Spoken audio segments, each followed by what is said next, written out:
t'es prêt, Denis? Ouais. Bon, nous, c'est les étages, alors. Ouais.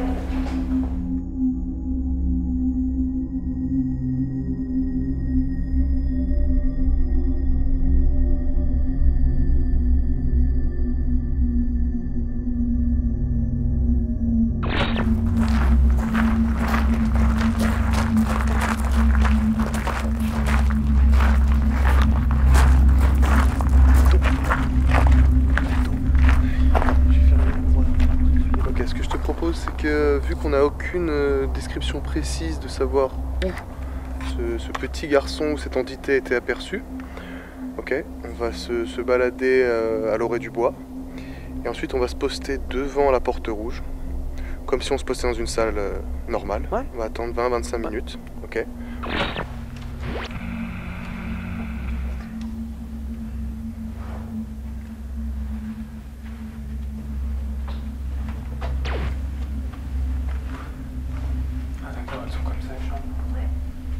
Enfin, elles sont toutes différentes.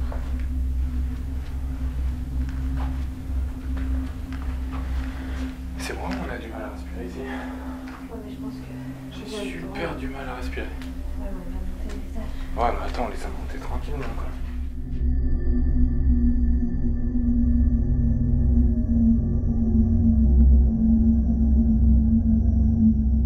Ces thermomètres laser nous permettent de calculer les variations de température. Car dans l'hypothèse où une entité se manifeste, celle-ci utiliserait l'énergie ambiante, ce qui provoquerait des variations de température. Je sais pas, il y a un truc qui me touche.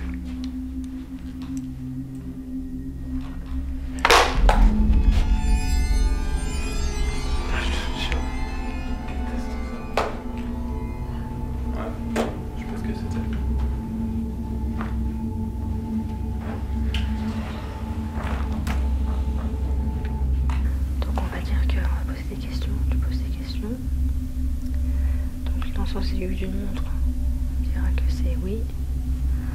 Dans le sens contraire, ce sera non. D'accord? Yes. Et puis normalement, si ça fait comme ça, ce sera à reposer parce que on ne sait pas.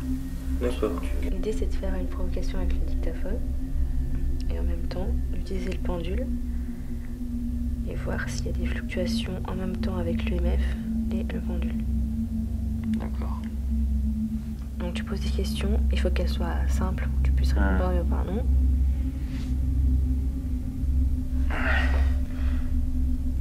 Denis et Mariana, 2e étage, Château de Raret.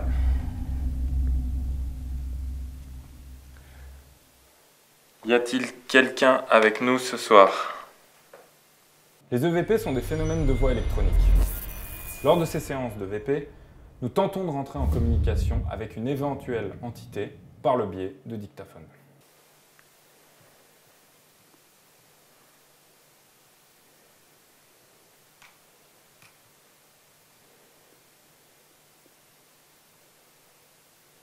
Est-ce que c'est toi qui fais fluctuer l'EMF? Non.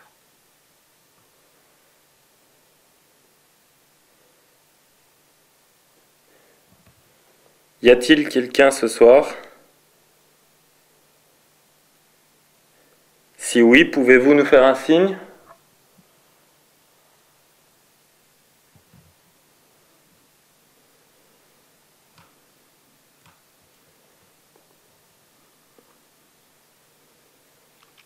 Pouvez-vous nous donner un nom? Votre nom?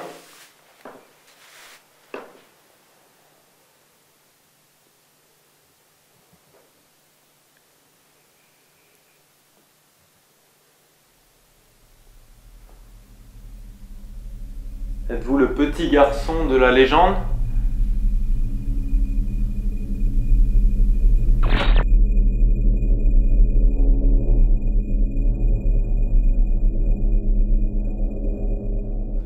On est à la porte rouge.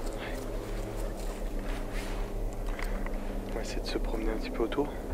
On passe par la gauche. Ouais. Je vais faire 2-3 clichés aussi. La porte.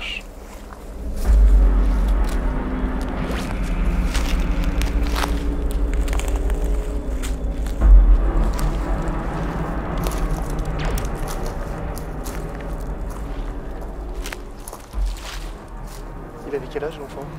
6 ou 8. Enfin, c'est un petit garçon, donc c'est assez vague. Ça peut aller de 5 à 10. Et là, je te dis, il y a un vrai problème. Qu'est-ce qu'il y a? Batterie vide. Je perds toutes mes batteries. Comment ça? Bah, je perds toutes mes batteries. Je viens de la mettre, la batterie. Hein. Elle était neuve. Regarde, là, elle est full. Boum. Lors des enquêtes, nous utilisons des appareils photo qui sont équipés d'un système de sensibilité très précis qui vont nous permettre de photographier l'intégralité du spectre lumineux, c'est-à-dire les infrarouges d'un côté et les ultraviolets de l'autre. Partons du principe que si une entité se manifeste, à l'aide de cet appareil photo, nous allons pouvoir photographier l'intégralité de la gamme du spectre lumineux, ce qui nous donne un maximum de chances de photographier une éventuelle manifestation d'une entité. J'ai eu mon appareil photo qui s'est déchargé plusieurs fois, 1 fois, 2 fois consécutives. Et dans ce cas-là, il y a 2 hypothèses possibles. La première, soit les batteries se sont déchargées naturellement, c'est-à-dire par le froid, ou la deuxième possibilité, celle que si une entité se manifeste, elle va consommer de l'énergie, et en l'occurrence, à l'endroit où on se situe, la seule source d'énergie réelle qui existe, ce sont les batteries de nos appareils photo ou caméras. Ça me paraît quand même assez étrange, car on venait à peine de commencer l'enquête, les batteries étaient chargées, les piles étaient absolument neuves, et là, j'ai fait 2 changements de piles, soit 4 piles, et aucune ne fonctionnait. Ça me paraît étrange, en tout cas ça s'annonçait déjà bien pour ce début d'enquête.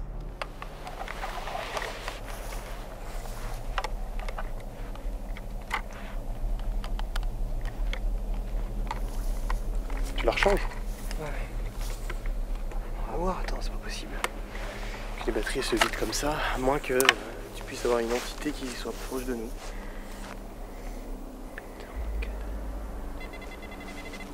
Il bip toujours quand même ici, Nico.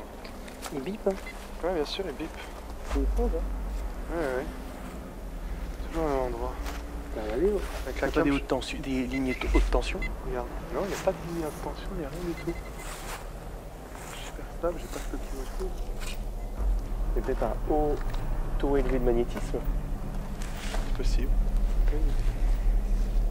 En partant du principe qu'une entité est chargée d'énergie et qu'elle pourrait interagir avec les champs électromagnétiques émis naturellement de la Terre, on utilise des EMF pour calculer ces éventuelles fluctuations si il y a une hypothétique manifestation.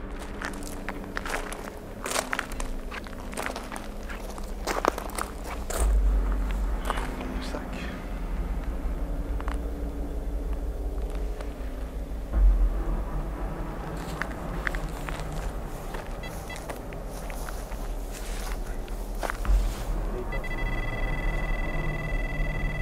Ce qui est sûr, c'est que la batterie, voilà, ça c'est une source électrique.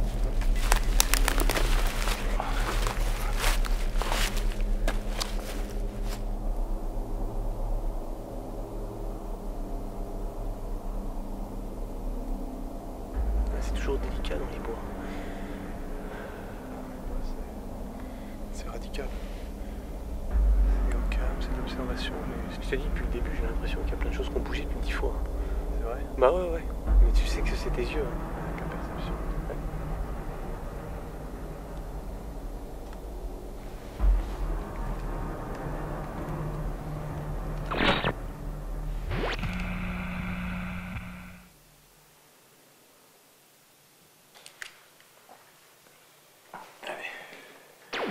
On va essayer d'avancer un peu.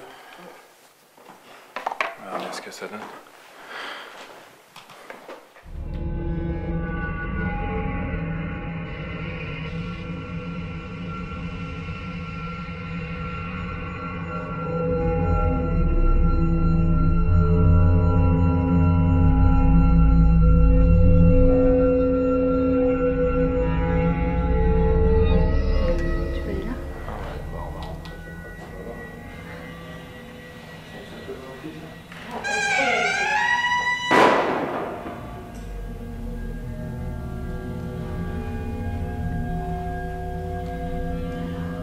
Depuis tout à l'heure, à chaque fois qu'on est dans une pièce, t'as l'impression que là-bas t'entends un truc.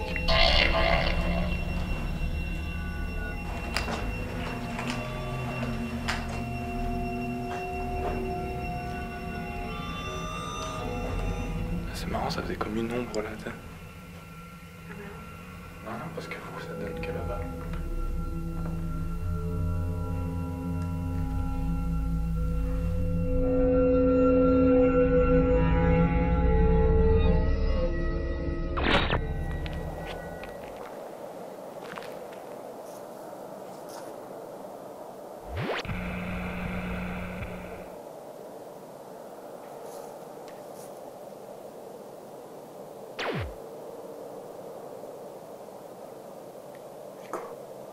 Coupe ta lumière. Coupe là. Coupe. Je sais pas, regarde, enfin, moi je le vois pas à la cam, je le vois à l'œil. Anton, on a vu tous les deux avec Cédric un point. Anton. Là-bas, au fond, tu sais, ça faisait comme si c'était mis au point. Un truc plus clair. Et c'est assez étrange, hein. Avec ma lampe torche, en fait, je voyais quelque chose. J'osais pas l'enlever.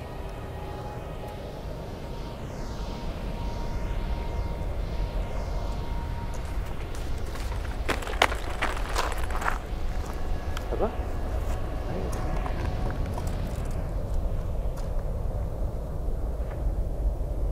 J'ai l'impression de voir.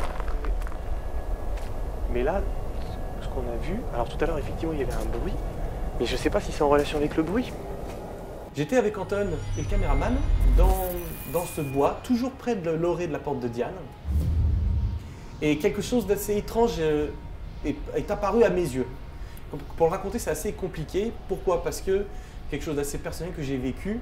Tout au long de ce chemin, dans le noir, j'ai vu au fond une sorte de silhouette qui s'est formée à ras du sol, un peu comme une brume, et qui a pris forme.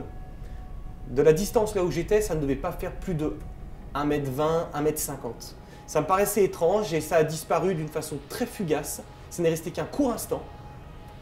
Et c'est vrai que, bon, lors de l'enquête, lors de ce passage-là, justement, je ne suis pas le seul à le voir parce que le caméraman a lui aussi ressenti quelque chose, vu quelque chose à ce moment-là, c'est resté assez flou. Malheureusement, on n'a rien pu filmer. Et c'est là où se pose la vraie question. Est-ce qu'à ce moment-là, il était possible de filmer quelque chose? Et cette chose qui est apparue à nous, je ne sais pas ce que c'était. Je ne sais pas à quoi ça pouvait ressembler. Il faut qu'on se balade sur ce chemin alors. Il faut qu'on se balade sur le chemin, il faut qu'on le dise aux autres binômes qui vont suivre. On revient tout doucement.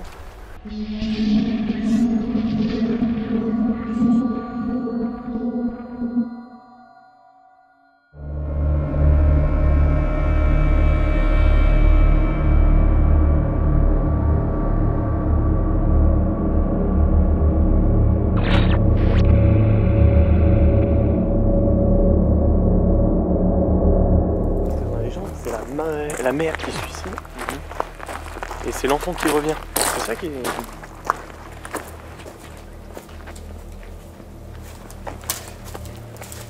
Anton était là. Ouais. Anton il contre l'arbre. Et là, bon, on a vu apparaître justement cette forme un peu vaporeuse. Mais tu peux pas décrire l'endroit exactement. T'as vu, c'est profond. Ouais, et t'avais la... Et je dis, on a vu la même chose avec Cédric. T'avais la lampe. J'avais la lampe comme ça. Et après, Cédric, pendant quelques secondes, il m'a demandé de l'enlever. Et j'arrivais pas à l'enlever. Tu vois, parce qu'en fait, j'étais plus ou moins omnubilé par ce qui se passait. Et je l'ai enlevé. Et même en l'enlevant, je la voyais. Et on l'a vu que quelques secondes. C'est à peu près ça, hein, Cédric. Exact.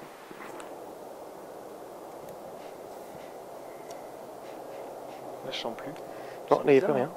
Là, il n'y a plus rien. T'as senti, toi, Cédric, quoi? Ouais. Mais je ne saurais pas te dire ce C'est que vraiment une herbe, tu sais. Une espèce d'herbe aromatisée.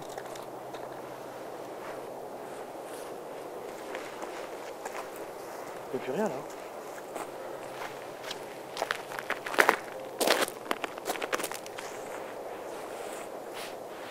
Tu vois quoi? Seb. Quoi? Franchement. Quoi? Appelle Anton. Pourquoi? Appelle Anton. Pourquoi? Parce que j'ai vu un truc apparaître juste derrière toi. Et ici, il n'y a personne.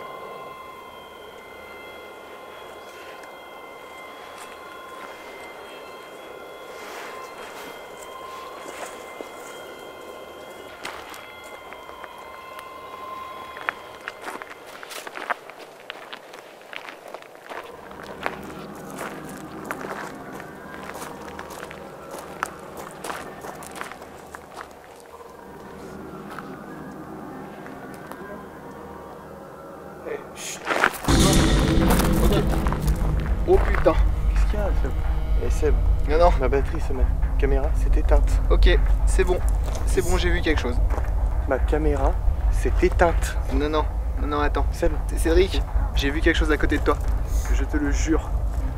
je sais, t'as pas entendu, je t'ai dit chut. Parce que j'avais un bruit venant de vous. On s'en va. Pourquoi? On s'en va. Non? Si. Non, non, il faut. Il n'est pas bien vu. Seb, je te crois. Tu crois quoi? Depuis le début de la soirée, je te le dis qu'ici, il n'y a personne qui me croit. Tu vois, on est Cédric et moi à avoir vu un truc tout à l'heure. Quand je t'ai Non, dit que mais j'ai vu un attends. visage à côté de toi, c'était pas des conneries. Allez, viens. Et j'étais en train de regarder donc à l'opposé avec ma lampe, et au moment où je me retourne, j'ai eu la peur de ma vie, parce que à côté de Cédric, j'ai vu une sorte de fumée blanche, une silhouette, je ne saurais pas comment l'expliquer.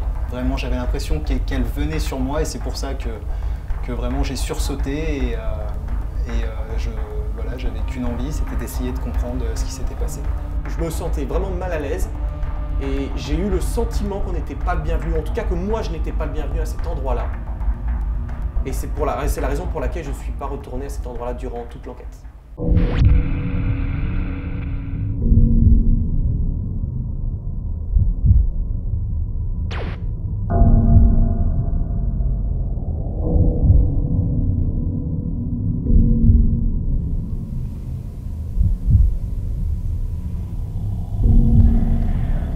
Binôme Denis Mariana, je suis désolé de vous interrompre, mais voilà, j'ai un truc qui m'a sauté aux yeux. J'ai le Channel 2 qui est complètement braqué sur le mur. Est-ce que vous pouvez aller vérifier les scotch? Quelque chose autour, c'est vachement bizarre. Elle est où le Channel 2? Ok, la Channel 2, c'est quel étage exactement? C'est le deuxième. L'étage des chambres, tout en haut, le deuxième. Ok, bah on y va tout de suite.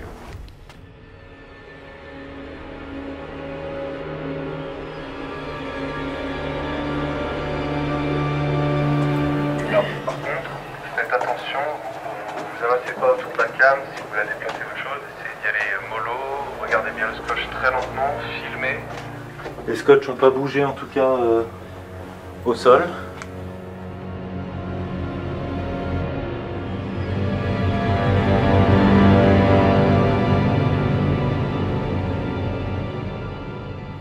Donc moi, ce qui m'intéresse, c'est de savoir si les scotch ont un pli, ou sont déplacés ou quoi que ce soit. Le scotch n'a pas bougé tout seul, en tout cas c'est sûr, c'est super bien scotché. T'as vu?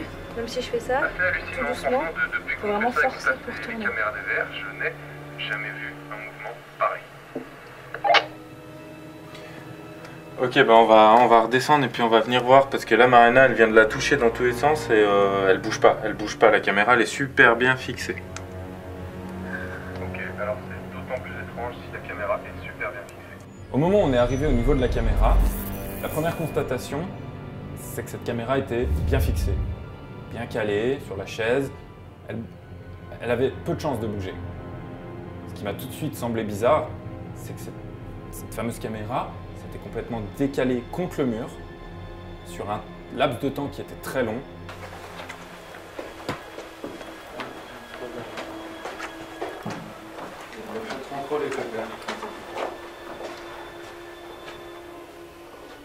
Denis, viens voir. T'as vu le rideau là? C'était pas comme ça tout à l'heure. Franchement, c'est comme ça. Y'a pas une odeur chelou? Une odeur chaud? Oui. Oui. Non, il y a une odeur de chaud. Hein. Bah écoute, touche pas puis tu regarderas ta bande. Ouais, quelqu'un s'est appuyé contre. Bah non, c'est bizarre quand même. En revenant vers le QG, on a traversé le couloir et donc on avait toutes les chambres à notre gauche qui défilaient. Et en passant devant une en particulier, quelque chose attire mon regard, je m'arrête et là je vois le rideau qui avait une forme bizarre. Et là ça faisait comme si quelqu'un s'était assis sur le rideau. La première chose qui m'a marqué quand on est rentré dans cette pièce, c'est une odeur de brûlé. Quand on était passé la première fois, il n'y avait pas d'odeur spéciale dans les pièces, encore moins dans celle-là. Ensuite, on a vu ce rideau. Tout de suite, ce que je me suis dit, quelqu'un s'était assis sur le rebord. Je me suis rappelé qu'on était les seuls à être passés dans ce couloir. La première fois, il n'y avait rien qui nous avait sauté aux yeux. Et aucun binôme d'autre que nous n'était allé à cet étage. Donc sur le moment, là, on s'est vraiment dit, il y a quelque chose de bizarre, il s'est passé quelque chose dans cette pièce. Cette première nuit d'enquête nous a montré plusieurs éléments étranges. Et je me pose la question si la deuxième nuit va être aussi prolifique que la première.